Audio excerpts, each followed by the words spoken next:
Ah, ouais.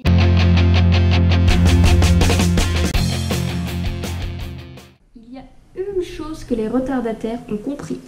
Et ce sont les seuls à le faire. Vous savez ce que c'est? Ils arrivent en retard? C'est pas ça. Autre chose, autre chose. Ils planifient leur heure d'arrivée comme heure de départ. Eh ben oui, ils partent quand ils doivent arriver. Et tant qu'ils ne voient pas l'heure d'arrivée sur leur montre, s'en foutent, tout passe, ça passe, même 2 minutes avant. Ça passe. Il s'agit là de la plus grande erreur de planification. Et ce ne sont pas les seuls à faire cette erreur. Et on le fait tous, nous, les désorganisés. On y arrive très très bien. En fait, on va prévoir une deadline d'un projet, d'un dossier qu'on doit rendre, mais on oublie de prévoir le temps de travail, soit le temps de transport que les retardataires oublient. Planifier quand rendre le projet, c'est bien, mais quand vous allez travailler dessus, c'est mieux.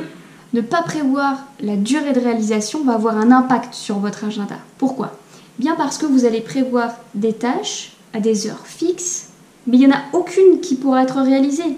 Et là, vous allez entrer dans le cercle vicieux de la non-atteinte d'objectifs, la non-réalisation d'objectifs. Vous planifiez sans la durée de réalisation, donc vous ne pouvez pas réaliser la tâche. Vous reportez la deadline à une autre date, et du coup, vous n'avez pas l'atteinte de votre objectif. Et vous replanifiez à des dates sans prévoir la durée, et ainsi de suite. Et là, c'est le cercle vicieux. Pour ne plus agir comme un retardataire, vous allez renseigner la tâche à faire, sa deadline et la durée de réalisation, la durée de travail que vous accordez pour ce projet. Notez la durée que vous allez faire pour les ressources, qu'est-ce que vous allez rechercher.